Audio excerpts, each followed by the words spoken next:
Hello everyone. सो आज हम लोग पढ़ने वाले हैं private public and global enterprises जो कि बिजनेस स्टडीज का चैप्टर 3 है। इसमें आखिर है क्या। तो देखो कि इंडियन इकोनॉमी जो है, ये इंडियन इकोनॉमी अगर बिजनेस वाइज अगर देखा जाए तो दो सेक्टर में बटा हुआ है। एक प्राइवेट सेक्टर और दूसरा पब्लिक सेक्टर। तो प्राइवेट सेक्टर के काफी जो पार्ट्स हैं वो हम लोग पढ़ चुके हैं। क्या क्या पढ़ चुके हैं। सोल प्रोप्राइटर से पढ़ चुके हैं, पार्टनर से पढ़ चुके हैं, कोऑपरेटिव सोसाइटीज पढ़ चुके हैं। फिर उसके बाद हम लोग हिंदू अनडिवाइडेड फैमिली बिजनेस पढ़ चुके हैं और ज्वाइंट स्टॉक कंपनीज पढ़ चुके हैं। प्राइवेट सेक्टर में मल्टीनेशनल कंपनीज और ज्वाइंट वेंचर इस चैप्टर में पढ़ना है।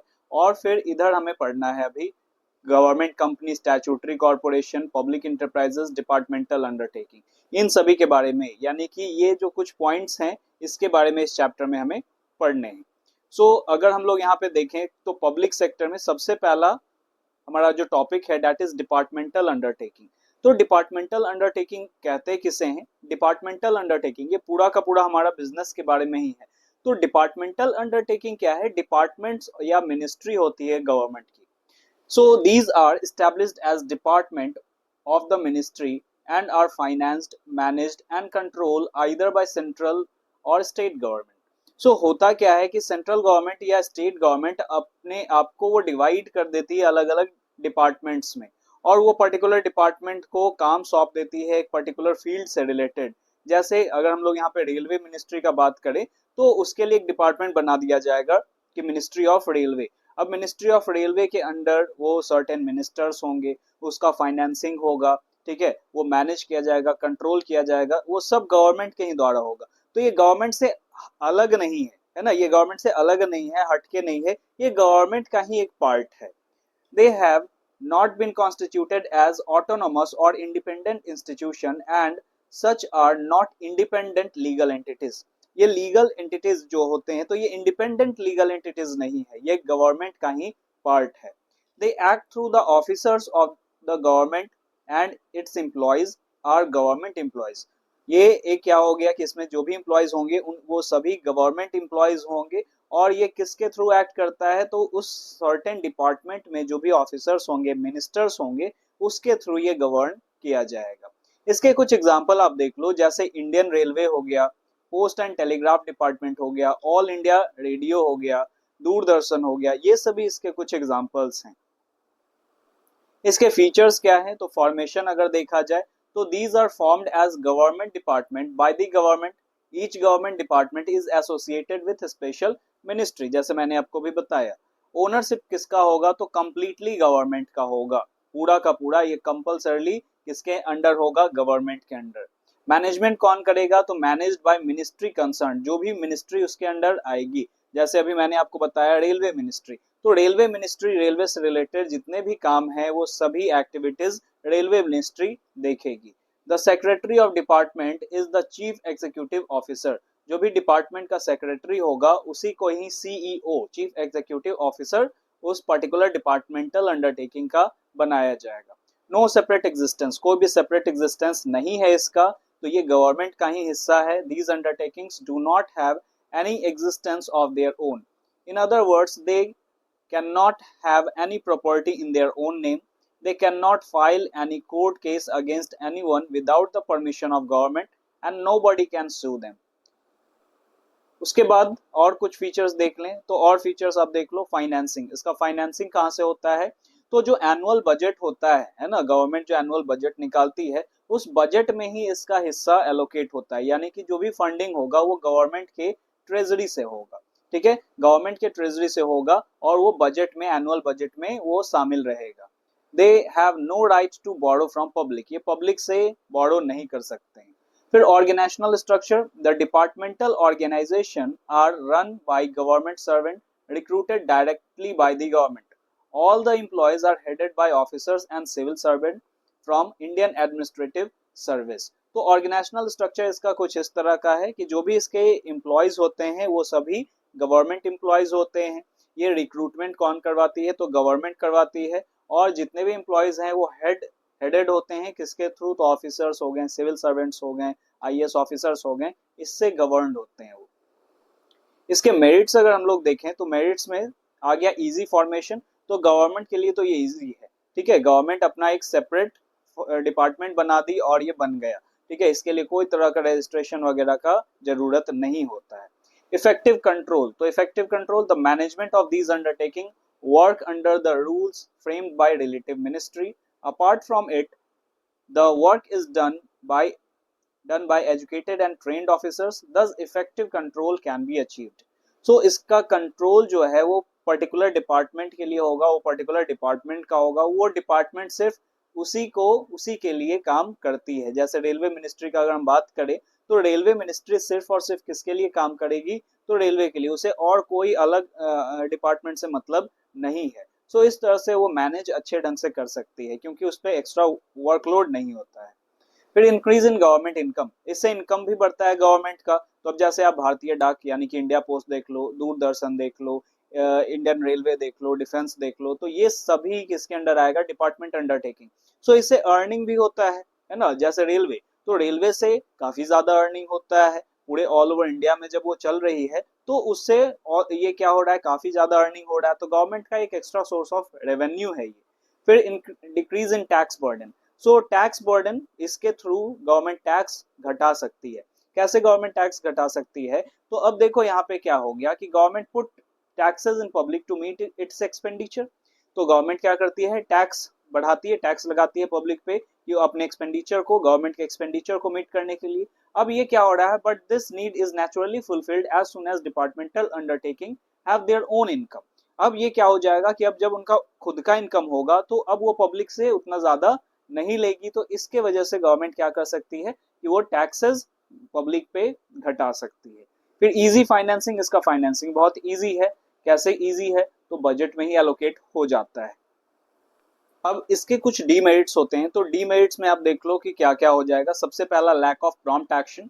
लैक ऑफ प्रॉम्प्ट एक्शन का मतलब क्या हो गया कि तुरंत एक्शन ये लोग नहीं ले सकते हैं, कोई भी फील्ड से रिलेटेड ये तुरंत एक्शन नहीं ले सकते हैं क्योंकि पर्टिकुलर फॉर्मेलिटीज इनको पूरी करनी होती है। जैसे अगर आप यहाँ पे समझो कि मान लेते हैं कि एक पर्टिकुलर ऑफिस में, है ना, अगर यहाँ पे डिपार्टमेंटल अंडरटेकिंग के पर्टिकुलर ऑफिस में अगर एक फैन अगर खराब हो जा रहा है, तो अब वो फैन इतना आसानी से नहीं लग जाएगा कि हाँ सीधा दिए और पैसे और वो आ गया। अब उसके लिए भी पर्टिकुलर, जैसे फैन भी अगर खराब हुआ है तो वो पूरा का पूरा क्या होता है, डॉक्यूमेंटेशन उसका किया जाता है। वो लिख के दिया जाएगा कि अब यहाँ पे क्या हो गया है कि फैन की जरूरत है, वो आगे पास ऑन होगा, तो वो बहुत सारे ऑफिसर्स के अंडर वो पास ऑन होता है, फिर अकाउंटेंट के पास पर्टिकुलर वो जाता है, फिर वहां से वो ग्रांट किया जाता है, फिर फंड निकलता है और फिर वो आते हैं, है ना, वो फिर फैन आएगा, फिर लगेगा, उसके खर्च पेमेंट होंगे, उसके बाद और भी डॉक्यूमेंटेशन होते हैं। तो इस तरीके से एक छोटे से काम के लिए भी वो एक लंबा समय लग जाता है।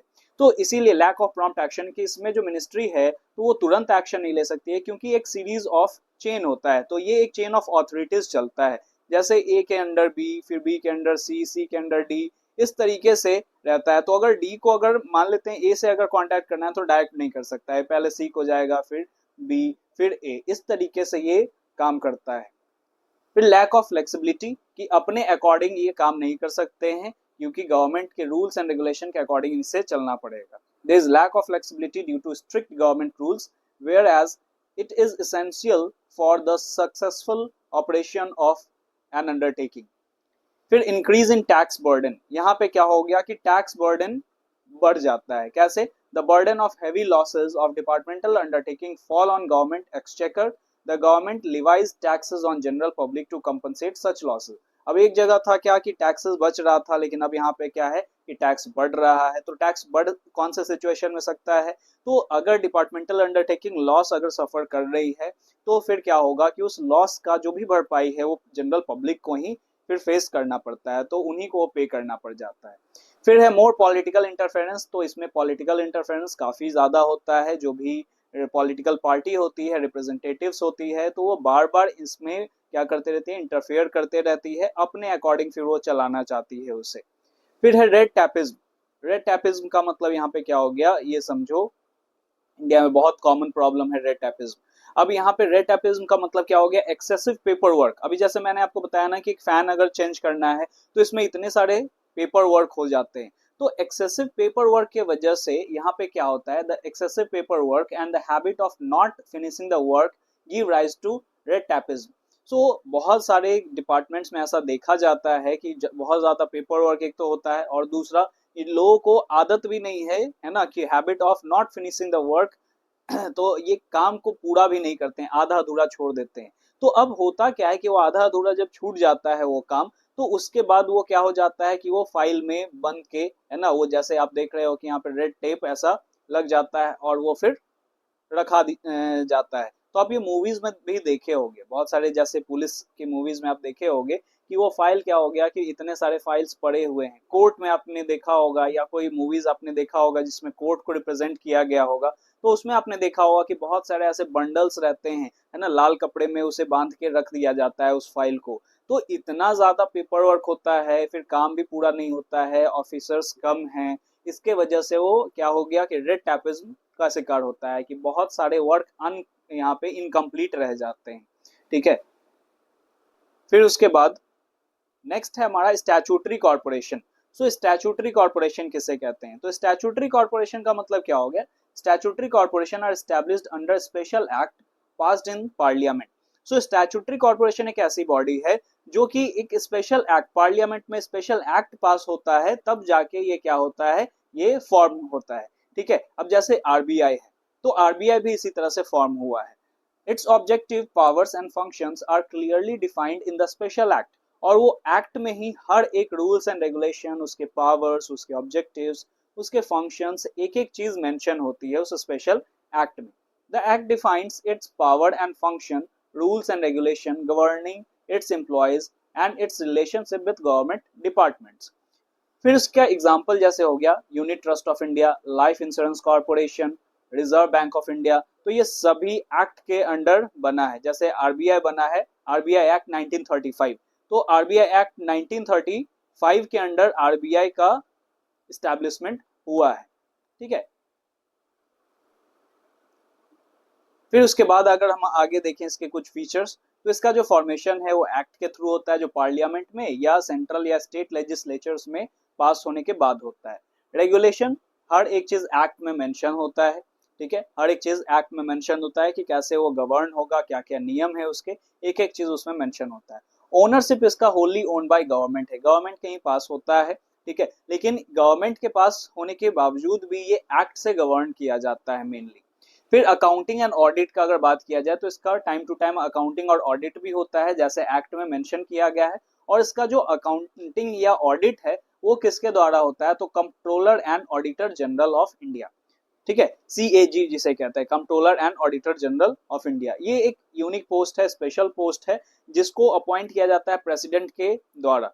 ठीक है, अब ये है क्या? तो जैसे एक चार्टर्ड अकाउंटेंट होता है, उसी तरह से गवर्नमेंट का अपना कंट्रोलर एंड ऑडिटर जनरल होता है, जो हर एक काम करता है यहाँ पे, अकाउंट्स को यहाँ पे ऑडिट करने का काम करता है। जितनी भी गवर्नमेंट डिपार्टमेंट्स होती हैं, पब्लिक डिपार्टमेंट्स होती हैं, उसका ऑडिट करने का जो काम है वो कंट्रोलर एंड ऑडिटर जनरल का है। ठीक है, फिर उसके बाद है financing. The corporation has independent financial structure. इसका फाइनेंशियल स्ट्रक्चर इंडिपेंडेंट है, यानी कि ये बजट वगैरह में एलोकेट नहीं किया जाता है, ये खुद से पैसों का इंतजाम करती है। It prepares it own budget, retains its earning and utilizes them for business as per the plan of action. Thus, it has no relation with central budget of the government. It can receive funds from the government borrowings as well. तो government की borrowing से भी ये पैसा ले लेती है, government से भी वो गवर्नमेंट के बोरोइंग से भी यहाँ पे पैसा लेती है, और भी इसका अपना सोर्स है जिससे वो पैसे एक्वायर कर सकती है। उसके बाद इसके मेरिट्स हैं। ऑटोनॉमी इन ऑपरेशन, तो ऐसा तो बोला जाता है कि देयर इज नो इंटरफेरेंस, है ना, ये एक्ट में मेंशन है कि गवर्नमेंट का इंटरफेरेंस उसमें नहीं होगा, ये खुद से चला सकती है। और खुद से चला सकती है तो डिसीजन इसका क्विक होगा, कोई और डिपार्टमेंट से ये लिंक नहीं है। फिर इफेक्टिव मैनेजमेंट, क्योंकि ये बोर्ड ऑफ डायरेक्टर्स के थ्रू, यानी कि ये एक सेपरेट ऑर्गेनाइजेशन हो गया और इसके अपने बोर्ड ऑफ डायरेक्टर्स होते हैं, है ना, बोर्ड ऑफ डायरेक्टर्स होते हैं, और वही रूल्स एंड रेगुलेशंस बनाते भी हैं और एम्प्लॉयज वगैरह को भी हायर करते हैं। फिर है सेल्फ फाइनेंसिंग, खुद से ये लोग फाइनेंस का इंतजाम करते हैं। फिर protection of public interest, public के इंटरेस्ट को प्रोटेक्ट करते हैं as per the parliament rules and regulations. ठीक है, और जो एक्ट में मेंशन है उसके अकॉर्डिंग ये लोग काम करते हैं। फिर उसके बाद है डीमेरिट्स इसके, तो incomplete operational autonomy. Theoretical portion में तो बोला गया कि गवर्नमेंट का कोई इंटरफेरेंस नहीं होगा, लेकिन एक्चुअल में ऐसा नहीं होता है। पॉलिटिकल पार्टीज का बार बार इंटरफेरेंस होते रहता है और गवर्नमेंट का भी इंटरफेरेंस होते रहता है। फिर लैक ऑफ एम्प्लॉय मोटिवेशन, तो यहाँ पे क्या हो गया, since the government covers for losses incurred by corporation, the employees are motivated to increase profit और वर्क विथ एफिशिएंसी। तो यहाँ पे क्या हो गया कि गवर्नमेंट जो है वो क्या कर रहा है, लॉसेस को कवर कर रहा है। Since the government covers the losses incurred by corporation, the employees are motivated to increase profit और वर्क विथ एफिशिएंसी। लेकिन ऐसा यहाँ पे कुछ होता नहीं है, तो इसके वजह से मोटिवेशन ढंग से मिलता नहीं है इन्हें। फिर उसके बाद अगर देखा जाए तो इग्नोरिंग सर्विस मोटिव, तो ये स्टैब्लिश तो हुआ है सर्विस मोटिव के लिए, लेकिन ऐसा देखा जाता है कि करप्शन बहुत ज्यादा है, वाइड स्प्रेड करप्शन, और जिसके वजह से अल्टीमेटली किसको सफर करना पड़ता है, तो अल्टीमेटली तो पब्लिक को ही सफर करना पड़ता है। नेक्स्ट हमारा है गवर्नमेंट कंपनी। तो गवर्नमेंट कंपनी किसे कहते हैं, गवर्नमेंट कंपनी का मतलब क्या हो गया, ऐसी कंपनी जिसमें 51% जो शेयर है, पेड अप कैपिटल है, वो गवर्नमेंट का हो। तो कोई भी कंपनी हो सकती है, ये कंपनी जनरली कंपनीज एक्ट 2013 के अकॉर्डिंग स्टैब्लिश की जाती है, या उससे पहले जो भी कंपनीज लॉ था उसके अकॉर्डिंग स्टैब्लिश की गई। लेकिन उसमें मेन यहाँ पे रोल क्या है कि 51% जो शेयर है या पेड अप कैपिटल है वो गवर्नमेंट का होना चाहिए, चाहे सेंट्रल गवर्नमेंट का हो, चाहे स्टेट गवर्नमेंट का हो, चाहे दोनों का ज्वाइंटली हो या दोनों का यहाँ पे अलग अलग हो। ठीक है, in this way the government becomes a major shareholder in the enterprises and make use of all rights of the shareholder. So इसमें अब जैसे मेजर शेयर होल्डर जब है गवर्नमेंट, तो वो अपने अकॉर्डिंग वो उनका अपना राइट्स होता है गवर्नमेंट का, और रूल्स एंड रेगुलेशन उनका ज्यादा हो सकता है। इसका एग्जांपल है nuclear power corporation of India, Hindustan steel limited, coal India limited, Bharat heavy electricals limited, वैसे ही सेल हो गया, गेल हो गया, ये सभी, gas authority of India limited, ये सभी चीजें इसमें आ जाती हैं। फॉर्मेशन इसका किसके थ्रू होता है, तो इंडियन कंपनीज एक्ट 2013 के अकॉर्डिंग होता है इसका। सेपरेट लीगल एंटिटी, तो इसमें सेपरेट लीगल एंटिटी को फॉलो किया जाता है। सेपरेट लीगल एंटिटी का मतलब क्या हो गया कि जो उसके ओनर है और जो कंपनी है वो दोनों एक दूसरे से अलग होगा। Separate legal entity of government companies allows it to enter into a contract, acquire property in its own name, file suit in a court law against any third party and can sued by third party। so इसमें क्या हो जाएगा, separate legal entity में, separate legal entity में basically यही है कि कुछ इसको राइट्स मिलते हैं, जैसे कॉन्ट्रैक्ट कर सकता है अपने नाम से, प्रॉपर्टी एक्वायर कर सकता है, किसी पे केस फाइल कर सकता है, कोई इस पे केस फाइल कर सकता है। फिर अपॉइंटमेंट ऑफ एम्प्लॉयज, तो एम्प्लॉयज का जो अपॉइंटमेंट है वो according to rules and regulation होता है, जो कि मेमोरेंडम या आर्टिकल्स ऑफ एसोसिएशन जो कंपनीज की होती है उसमें मेंशन होता है। तो मेमोरेंडम ऑफ एसोसिएशन या आर्टिकल्स ऑफ एसोसिएशन बहुत इंपॉर्टेंट डॉक्यूमेंट्स है एक कंपनी का, और उसी में ये सभी कुछ मेंशन रहेगा, रूल्स एंड रेगुलेशन। फिर है अकाउंटिंग एंड ऑडिट, तो इसका अकाउंटिंग एंड ऑडिट क्या होगा, the government companies are exempted from accounting and audit rules and procedure as the annual accounts are prepared by auditor appointed by the central government. क्योंकि इसमें जो auditor है वो central government के ही द्वारा appoint किया जाता है, तो इसका सेपरेटली अलग से कोई अकाउंटिंग एंड ऑडिट नहीं होता है। फिर फाइनेंसिंग देखा जाए तो government raise its fund from government share holding, private share holders and capital market. तो कैपिटल मार्केट के थ्रू ये क्या कर सकते हैं, फाइनेंस रेज कर सकते हैं। The shares of government company are purchased in the name of president of India. तो जो भी शेयर्स होती है वो खरीदी जाती है किसके नाम से, तो प्रेसिडेंट ऑफ इंडिया के नाम से वो फिर परचेज की जाती है। इसके कुछ मेरिट्स देख लो, तो मेरिट्स में क्या आ गया, इजी टू स्टैब्लिश, आसान है स्टैब्लिश करना, इसकी पर्टिकुलर कोई सेपरेट एक्ट यहाँ पे कोई रिक्वायर नहीं है, कंपनीज का जो एक्ट है उसके अकॉर्डिंग इसका रजिस्ट्रेशन हो जाता है। फिर सेपरेट आइडेंटिटी, इसका आइडेंटिटी अलग है, सेपरेट लीगल एंटिटी है, ठीक है। फिर उसके बाद मैक्सिमम ऑटोनॉमी, इसको मैक्सिमम फ्रीडम मिलता है अपने काम को करने का, इसमें गवर्नमेंट का इंटरफेरेंस एक तरीके से नहीं होता है, सो नो पॉलिटिकल इंटरफेरेंसेस। फिर उसके बाद प्रोफेशनल मैनेजमेंट, क्योंकि इसके पास फंड्स अच्छे हैं और फ्लेक्सिबल यहाँ पे है ये लोग, तो इसके अकॉर्डिंग ये आसानी से अपॉइंट कर सकती है प्रोफेशनल्स को, एक्सपर्ट्स को, ताकि ये इसका जो मैनेजमेंट है वो काफी इफिशिएंटली हो सके। इसके लिमिटेशंस में आप देखो कि provisions of companies act irrelevant हो जाता है, क्योंकि गवर्नमेंट है तो अब गवर्नमेंट में अब बोला जाता है, थ्योरेटिकल चीजें बस बोली जाती हैं क्या कि गवर्नमेंट का इंटरफेरेंस नहीं होगा, लेकिन एक्चुअल में ऐसा होता नहीं है। फिर no accountability, due to autonomous status of the government company it is not answerable to the parliament. अब ये क्योंकि गवर्नमेंट की कंपनी है तो ये पार्लियामेंट को आंसरेबल नहीं होती है, thus it ignores constitutional responsibility.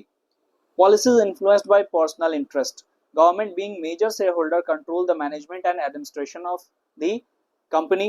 The ministers and government officials formulate policies in their personal interest. तो यहाँ पे क्या हो जाता है कि गवर्नमेंट इस पॉलिसीज को फॉर्म तो करती है, ठीक है, तो policies are influenced by personal interest. तो जो भी पर्टिकुलर उस टाइम पॉलिटिकल पार्टीज होगी और जो भी रूलिंग पार्टीज होगी तो उसका ही रूल जनरली चलता है। अब यहाँ पे एक इंपॉर्टेंट टॉपिक देख लो, ये हो गया हमारा मल्टीनेशनल कंपनीज। सो मल्टीनेशनल कंपनीज या ग्लोबल इंटरप्राइजेस के बारे में आपने सुन रखा होगा। तो ये क्या है कि एक से ज्यादा कंट्रीज में जब कोई कंपनी ऑपरेट करती है तो उसे मल्टीनेशनल कंपनीज कहा जाता है। तो जिसमें उसका मेन हेड होता है, जहां पे वहां पे उसका मेन हेड होगा, हेड क्वार्टर होगा, तो उसे होम कंट्री कहा जाता है, उसे होम कंट्री कहा जाता है। जैसे मान लेते हैं कि टाटा, जैसे इसका एग्जांपल टाटा हम लोग ले लेते हैं, तो टाटा का जो होम कंट्री है वो इंडिया हो गया, लेकिन वो और भी कंट्रीज में ऑपरेट करती है, जैसे यूएसए हो गया, कनाडा हो गया, इन सभी जगह पे वो ऑपरेट करती है। तो वो सभी कंट्रीज क्या कहलाएगी, वो सभी कंट्रीज होस्ट कंट्रीज कहलाएगी, ठीक है। जहां पे हेड क्वार्टर होगा उसे होम कंट्री कहा जाएगा, और जहां पे और अदर ब्रांचेस और फैक्ट्रीज उसकी होगी उसे क्या कहा जाएगा, उसे कहा जाएगा host country, okay. But it has its headquarter in one country in which it is incorporated. MNCs follow advanced technology and marketing strategies to strengthen their network and operations globally. फिर उसके बाद आप देखो कि MNCs branches, factories and workshop in other countries are called majority owned foreign affiliates, MOFA, ठीक है। फिर उसके बाद इसके एग्जांपल्स तो आप जान ही रहे हो, फिलिप्स हो गया, Coca Cola, Toyota, Samsung, Cadbury, Tata, बहुत सारे, गूगल, मैकडोनल्ड्स हो गया, अमेजन हो गया, यूट्यूब हो गया, ये सभी एमएनसीज हैं। फिर उसके बाद फीचर्स इसके देख लो, ह्यूज कैपिटल रिसोर्सेज, क्योंकि ऑल ओवर द वर्ल्ड से इसके फंडिंग्स होती है, तो इसके पास पैसों की कोई कमी नहीं है। फिर international operations, MNC has production, marketing and other facilities in several countries, अलग अलग कंट्रीज में ये ऑपरेट करती है। फिर सेंट्रलाइज्ड कंट्रोल, कंट्रोल जो होगा वो सेंट्रलाइज्ड होगा, यानी कि जहां जिस कंट्री में उसका हेडक्वार्टर होगा यानी होम कंट्री, तो वहीं से वो क्या होती है, सेंट्रलाइज्ड होती है। फिर फॉरेन कोलैबोरेशन, फॉरेन कोलैबोरेशन का मतलब क्या हो गया कि अब जिस भी कंट्री में वो जाती है वहां पे वो कोलैबोरेट करती है। जैसे आप देख रहे हो कि इंडिया में बहुत सारी कंट्री आ रही है, तो मेक इन इंडिया प्रोजेक्ट चल रहा है, तो फिर इंडिया की कंपनी से वो कोलैबोरेट करके वो काम करती है आगे। फिर एडवांस टेक्नोलॉजीज, आज के डेट में तो एडवांस टेक्नोलॉजी क्या हो गया, तो आज के डेट में तो जो चल रहा है हमारा कि एआई हो गया, आर्टिफिशियल इंटेलिजेंस हो गया, मशीन लर्निंग हो गया, तो इस तरीके से एडवांस टेक्नोलॉजी का भी इस्तेमाल ये सभी करती है। आज के डेट में हर बड़ी बिजनेस जो है, एमएनसी जो है, वो आर्टिफिशियल इंटेलिजेंस का यूज कर रही है और सुपीरियर टेक्नोलॉजीज का यूज कर रही है। फिर प्रोडक्ट इनोवेशन, प्रोडक्ट इनोवेशन तो ये बहुत ज्यादा और बहुत तेजी से प्रोडक्ट को इनोवेट करते हैं और टाइम टू टाइम प्रोडक्ट को इनोवेट करते हैं। जैसे आप आईफोन का देखो, तो हर बार यहाँ पे कुछ नया आता है, कोई भी मोबाइल फोन्स का देख लो, तो कोई भी कंपनीज का यहाँ पे देख लो जो एमएनसी है, तो अपने प्रोडक्ट को हमेशा वो इनोवेट करती रहती है। उसकी सेपरेट टीम होती है, रिसर्च एंड डेवलपमेंट की टीम। तो रिसर्च एंड डेवलपमेंट टीम वो हमेशा काम करती रहती है, देखते रहती है कि नया हम क्या कर सकते हैं। जैसे अभी हाल फिलहाल में बेसिकली क्या आया है, तो गूगल जेमिनी ने क्या लॉन्च किया है, तो नैनो बनाना करके एक पर्टिकुलर प्रोडक्ट लॉन्च किया है। तो ये जो पिक्चर मैंने बनाया है, ये पिक्चर जो है वो नैनो बनाना से ही मैंने क्रिएट करवाया, ठीक है। तो जेमिनी ऐसा क्रिएट कर रही है। तो ये प्रोडक्ट इनोवेशंस कि गूगल भी बहुत तेजी से क्या कर रहा है, चेंज कर रहा है। क्योंकि पहले, अगर कुछ साल पहले का अगर बात किया जाए, तो गूगल के पास कंपटीशन उतना नहीं था, लेकिन आज के डेट में गूगल के पास कंपटीशन है, just because of artificial intelligence. Artificial intelligence की वजह से, मशीन लर्निंग की वजह से गूगल का भी आज के डेट में कॉम्पिटिटर्स आ गए हैं। सो गूगल को और तेजी से इनोवेट करना पड़ेगा। फिर उसका मार्केटिंग स्ट्रेटेजी, इसका वर्ल्ड क्लास मार्केटिंग स्ट्रेटेजीज होती है। बहुत पैसे लोग खर्च करते हैं मार्केटिंग स्ट्रेटेजीज में, ताकि इनका जो प्रोडक्ट है वो इजीली सेल हो। आज के डेट में अगर जैसे मान लेते हैं इंडिया में कोई भी फॉरेन कंपनीज आएगी, तो वो इतना ज्यादा ब्रांडिंग, इतने ज्यादा एडवर्टाइजमेंट्स वो कर देगी कि आसानी से उसका प्रोडक्ट सेल होने लगेगा। और ये आपने देखा भी होगा हाल फिलहाल के टाइम में। फिर है ज्वाइंट वेंचर्स। तो ज्वाइंट वेंचर्स आखिर किसे कहते हैं, तो जब दो या दो से ज्यादा जो इंडिपेंडेंट बिजनेस ऑर्गेनाइजेशंस होती है वो मिल जाती है और अपने कैपिटल, टेक्नोलॉजीज, एक्सपर्टीज को वो मिला के काम करती है, तो उसे ही ज्वाइंट वेंचर कहा जाता है। सिंपल शब्दों में ये क्या हो सकता है कि दो ऑर्गेनाइजेशन या दो से ज्यादा ऑर्गेनाइजेशंस आपस में मिल के काम कर रही है। तो ये प्राइवेट हो सकता है, गवर्नमेंट ओन्ड हो सकता है, या फॉरेन कंपनीज भी हो सकता है, तीनों भी मिलकर काम कर सकती है। इसका लेटेस्ट एग्जांपल आप देखो, HCL एंड फॉक्सकॉन। तो ये क्या है, तो इंडिया सेमीकंडक्टर मिशन, अब ये नया लॉन्च किया गया है। तो इसमें बेसिकली क्या है, as a part of India's initiative to boost domestic semiconductor manufacturing, HCL and Foxconn have formed a joint venture to set up a semiconductor fabrication facility. This is a significant step towards developing a made in India semiconductor ecosystem. तो देखा आपने कि यहाँ पे दो companies मिली, HCL और Foxconn। इसी तरह से बहुत सारे एग्जाम्पल्स है। तो कुछ एग्जाम्पल्स आपके अब आउटडेटेड भी हो चुके हैं, और ये भी हो सकता है कि जब आप वीडियोस आगे देखोगे फ्यूचर में, तो उस टाइम ये भी जो एग्जाम्पल होगा आउटडेटेड हो चुका होगा। सो अब बेसिकली आप एग्जाम्पल देख सकते हो, जैसे हीरो होंडा, अब ये आउटडेटेड हो चुका है, आज के डेट में तो हीरो होंडा अलग भी हो गई है। तो हीरो होंडा इंडिया की हीरो कंपनी थी, और होंडा वो जापान की आई थिंक कंपनी थी। तो वो बेसिकली दोनों आपस में मिले और उन्होंने नया बिजनेस फॉर्म किया। उसी तरह से मारुति सुजुकी हो गया, मल्टीपल टाटा स्काई हो गया। तो इस तरीके से ये सभी आज के डेट में तो ये सभी अलग भी हो चुके हैं, लेकिन एक समय में ये भी ज्वाइंट वेंचर्स ही था। इसके फीचर्स क्या है, तो capital is provided jointly by government and private enterprises or entrepreneurs. Management may be entrusted to private entrepreneurs. It combines both social and profit objectives. It is responsible to the government and private investors. तो अगर government इसमें involve होगी तो government का भी अपना role होगा। Benefits इसके क्या है, ग्रेटेस्ट रिसोर्सेज एंड कैपेसिटी। तो जैसे दो फॉर्म मिल रही है, तो दोनों का रिसोर्सेज, कैपेसिटी, टेक्नोलॉजी दोनों एक साथ आ रहे हैं, तो कुछ ना कुछ तो बड़ा ही होगा। फिर है access to advanced technology. So advance technology यहाँ पे अब क्या हो गया कि क्योंकि फंड्स अच्छा है, और अब जैसे मान लेते हैं कि इंडिया की कोई कंपनी से अगर कोई फॉरेन की कंपनी टाई अप कर रही है, और फॉरेन में मान लेते हैं यूएस की कंपनी है या जापान की कंपनीज है, तो वो अपनी टेक्नोलॉजी भी साथ में लेके आएगी, और यहाँ का भी जो रिसोर्सेज होगा उसको भी वो मिला के एक काफी अच्छा प्रोडक्ट बना सकती है। तो एडवांस टेक्नोलॉजी का आज के डेट में यूज किया जा रहा है। जैसे आज के डेट में एआई की मदद से बहुत सारे बिजनेस ऑपरेट कर रही है। तो अब आज के डेट में ऐसा भी देखा जा रहा है कि जैसे मॉडल्स वो लोग हायर करते थे एडवर्टाइजमेंट वगैरह के लिए, या कंपनीज को हायर करते थे, आज के डेट में वो सब पूरा का पूरा एड वो सिर्फ और सिर्फ एआई की मदद से बना दे रहे हैं, वो भी फ्री में। बहुत जगह पे तो ऐसा है कि फ्री में वो बना दे रहे हैं। तो फ्यूचर में ऐसा होगा कि ये सभी कंपनीज जो एड की कंपनीज है ना, या फिर जो मॉडल्स हैं, तो उनका इस्तेमाल भी ज्यादा आई थिंक ना हो, है ना, क्योंकि आज आज के ही टाइम में देखा जा रहा है कि बहुत सारे ऐसे एआई मॉडल्स को ही लेके वो कुछ सर्टेन एडिटिंग करके वो एआई वॉइस सब कुछ एआई के थ्रू वो करके आज के डेट में वो लोग लगा दे रहे हैं। हो सकता है फ्यूचर में आप लोग को कोई पढ़ाई भी एक एआई, आज के डेट में तो चल ही रहा है, लेकिन जब तक ये ऑनलाइन है और ऑनलाइन में हम लोग आपस में बात कर रहे हैं, लेकिन human to human connection is necessary. तो आप जब मशीन से ही बात करोगे, तो मशीन आपको ये पता है, जैसे आप मान लेते हैं आप चैट जीपीटी से बात करते हो, या फिर आप जेमिनी से बात करते हो, या व्हाट्सएप पे आपका वो जो एआई है लामा, आप उससे, या मीटा एआई जो है, तो आप उससे बात करते हो। तो वो बात कर रहे हो तो कहीं ना कहीं आपको लग रहा है कि हाँ फैमिलियर है, लेकिन कहीं ना कहीं आपको ये डीप डाउन ये पता ही है कि वो मशीन है, वो बनावटी बातें बोल रहा है, या उसको जो भी चीजें सिखाई गई हैं, या मशीन लर्निंग वो हो रहा है। तो ह्यूमन कनेक्शन आज के डेट में, जैसे हम लोग अभी दूर ही हैं, ठीक है, आप मेरे वीडियोस को देखोगे, आप कहीं भी हो सकते हो, है ना, पूरी कंट्री में आप कहीं भी हो सकते हो, वर्ल्ड में भी आप कहीं भी हो सकते हो।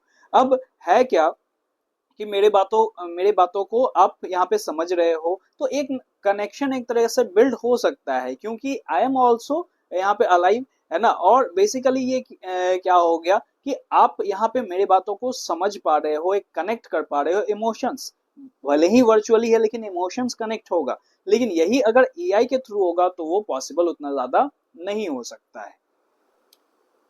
फिर उसके बाद अगर यहाँ पे देखो और क्या है, तो एक्सेस टू न्यू मार्केट और डिस्ट्रीब्यूशन नेटवर्क। तो अब जैसे क्या हो गया कि बाहर की कंपनीज अगर आ रही है, या दो कंपनीज अगर मिल रही है एक जगह पे ऑपरेट कर रही है, तो मार्केट अब उनके लिए बड़ा हो जाता है, ठीक है। तो access to new market and distribution network भी उनका बड़ा हो जाता है। अब इनोवेशन, तो इनोवेशन के बारे में तो हमने देखा ही कि अब दोनों अपना अपना दिमाग लगा के वो पर्टिकुलर फील्ड से रिलेटेड वो काम करेगी, वो कार को डिजाइन करेगी, या जो भी प्रोडक्ट उनका होगा, जैसे हम मारुति सुजुकी है तो कार को डिजाइन किया जाएगा उस तरीके से। तो इनोवेशन हमेशा चलते रहता है। और low cost of production, production का कॉस्ट कम हो गया। कैसे कम हो गया? तो अब अगर सेपरेटली दोनों को ऑपरेट करते तो दोनों को अपना अपना रॉ मटेरियल्स, अपना प्लांट एंड मशीनरी, सब कुछ अपना अलग अलग सेपरेटली स्टैब्लिश करना पड़ता। लेकिन अब यहाँ पे दोनों क्या हो गए?